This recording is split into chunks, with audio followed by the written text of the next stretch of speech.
My name is Riley, now 27, narrates her life with poignant clarity, contrasting her journey with that of her younger sister, Ruby. Born and raised in a quaint rural town, Riley's family life was defined by uneven parental treatment that favored Ruby. Despite this, Riley grew up surrounded by her grandparents, parents, and sister in a house that often echoed with unfair comparisons. Ruby, 7 years Riley's junior, was the family's darling. Her every wish was prioritized, her every achievement celebrated. She attended a prestigious university and excelled in sports, while Riley, with only a high school diploma, ventured into the world of web design. Riley's parents showered Ruby with attention and expensive gifts, especially on her birthdays. Riley's birthday, however, often went under-celebrated, merged with Christmas festivities, and her gifts were uninspiring study materials. Riley recalls how her parents' unequal treatment extended to their extracurricular activities. While they never missed any of Ruby's soccer practices or games, they overlooked Riley's tennis matches, including her final one in middle school. This neglect painted a stark picture of disparity between the sisters. Though Ruby often tried to bridge the gap with her encouragement and small acts of kindness, like the bouquet of flowers she gave Riley after her last tennis match, their grandparents occasionally stepped in, attempting to temper the parents' blatant favoritism with pleas for more balanced affection. But their passing left Riley without their supportive presence. Over time, even Ruby, who had always been supportive, reduced her defenses of Riley under the weight of their mother's growing disapproval. As the financial strains of life without their grandparents' support came to light, Riley was forced to abandon her dreams of studying design in college. Instead, she took an office job at a small design firm far from home, but aligned with her passion for design, creating websites for women-centric services like hair and nail salons. Throughout her story, Riley reflects on the complexities of familial relationships, the pain of feeling second best, and the quiet strength it takes to pursue one's dreams in the face of adversity. Her journey is a testament to resilience, marked by a resolve to find fulfillment and success on her own terms despite the challenges of her upbringing. From the very start, I was eager to take on more responsibilities, and this drive led me to become a user experience designer in our office. While working closely with professionals was challenging, it fueled my passion to succeed as an interactive designer. Each day, my commitment deepened, making every moment of study crucial.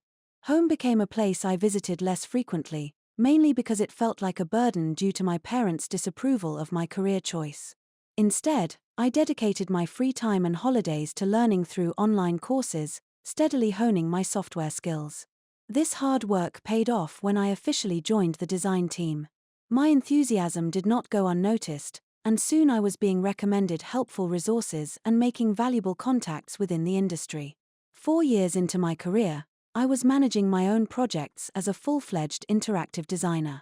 8 years after high school, I was well established in my field when I heard that my sister Ruby was preparing to enter university to study medicine at a prestigious school in a major city. Known for her diligence and excellent grades, her acceptance seemed inevitable. Remembering our shared past and her support for me, I was compelled to help her with her university preparations. A few months later, she got into her first-choice medical school, and I congratulated her warmly.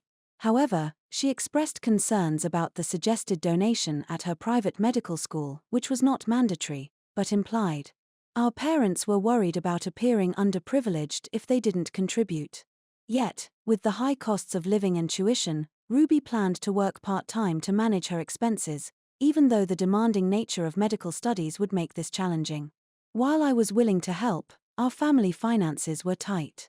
My father, a real estate agent, and my mother, who worked part-time, were already stretched thin.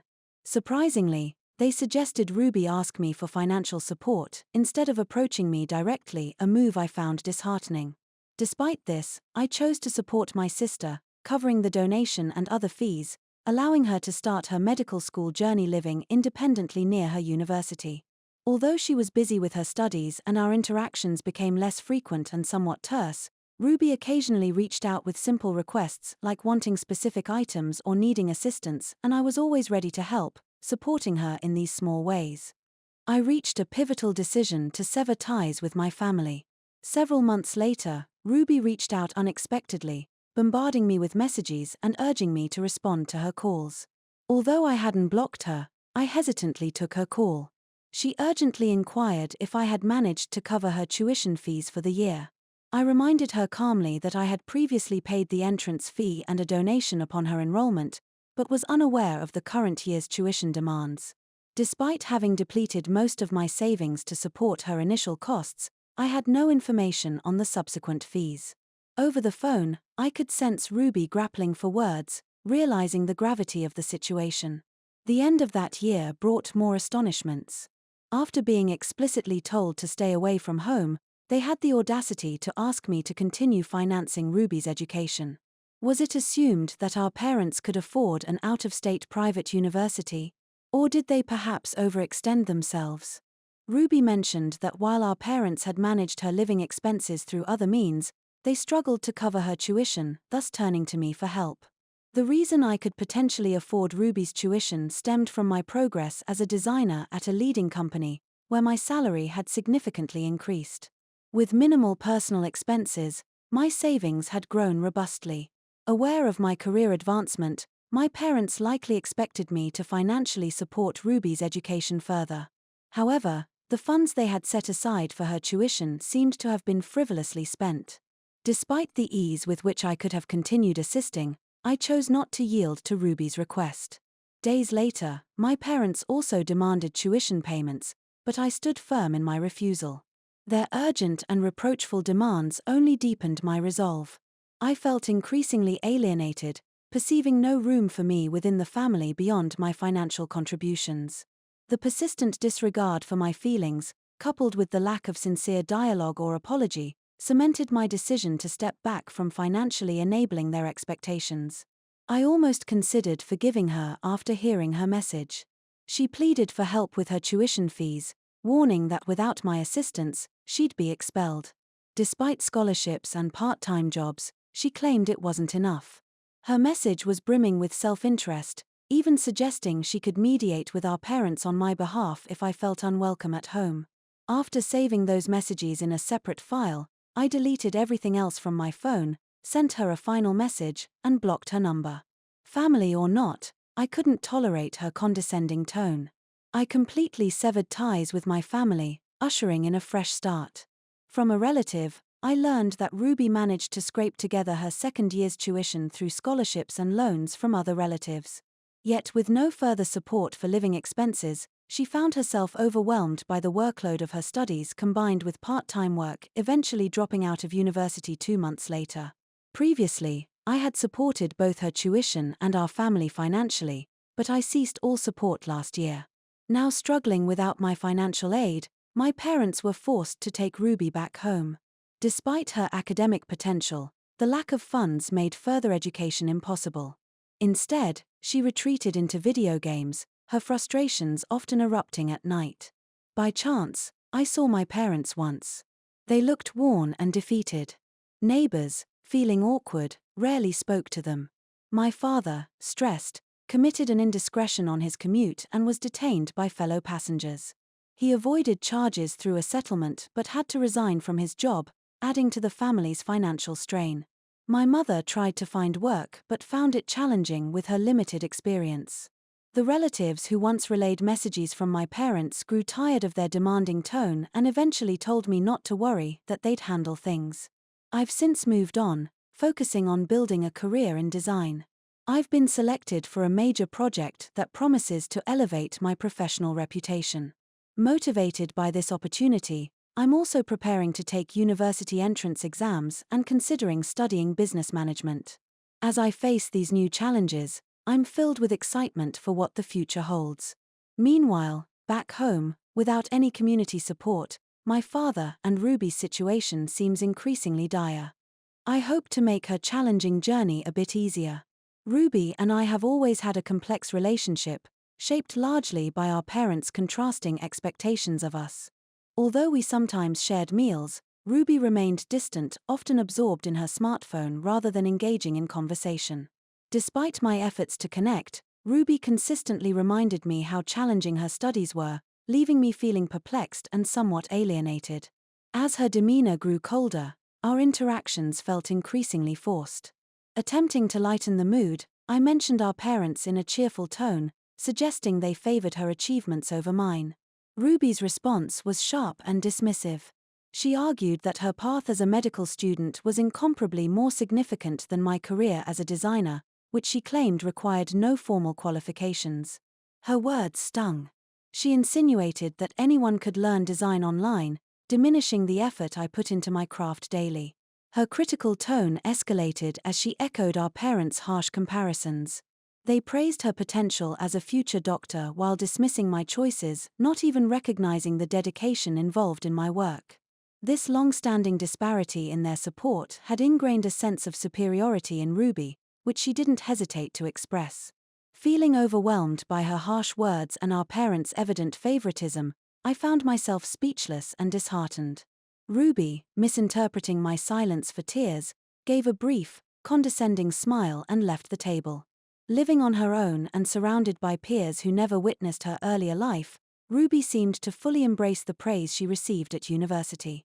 She was constantly reminded of her prodigious nature, which only reinforced her dismissive attitude towards me. This dynamic persisted into the holidays when we both returned home.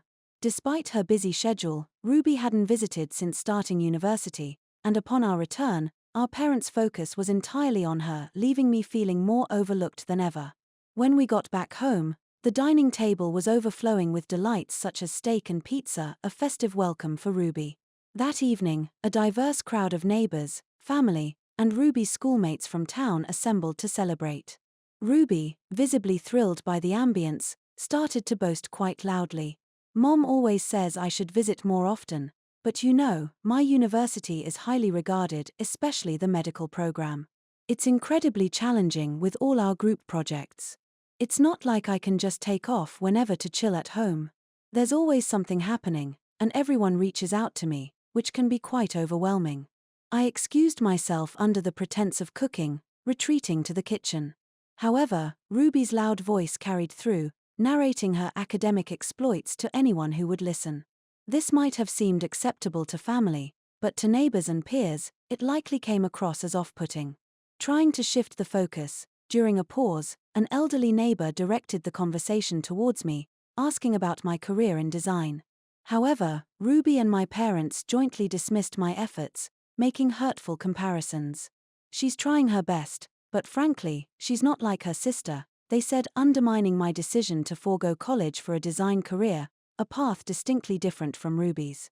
Among the guests, several had not pursued higher education and were instead working or raising families. They too were enjoying the celebration and chose not to challenge my parents' harsh words, though their discomfort was palpable. Feeling increasingly alienated, I was about to leave quietly when Ruby called out, "You seem to come home quite often, Riley." "I'm thriving at university, so I'm not embarrassed." "Maybe you're this bold because you don't really care." Her words, followed by her laughter and our parents joining in, stung deeply. Angrily, I retorted, "Understood. Don't expect me next year." Dropping the tray I was carrying, I headed to fetch my coat and bag, leaving the room under the watchful, concerned eyes of our relatives and neighbors. As I declared that I wouldn't return, my resolve hardened.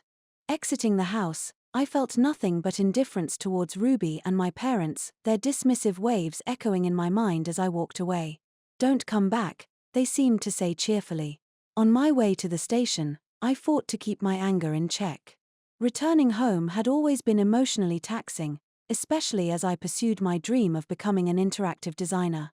Initially, I used my career aspirations as a buffer for my family. Yet as I advanced in my profession, distancing myself grew complicated and the familial ties, while strained, were not easily cut. Ruby, still shielded by her youth and university bubble, might not grasp the complexities of working life. Although our parents likely believed they were doing their best, the gulf between us had widened irreparably. Ruby remained the golden child in their eyes. Known for her academic prowess, she was often held in high regard. Meanwhile, I found myself frequently dismissed and belittled during our family interactions. This atmosphere brewed a mix of anger and disappointment within me, leading me to question the integrity of any relationship where one's efforts are scorned even if it involves family. Shocked by Ruby's appalling actions,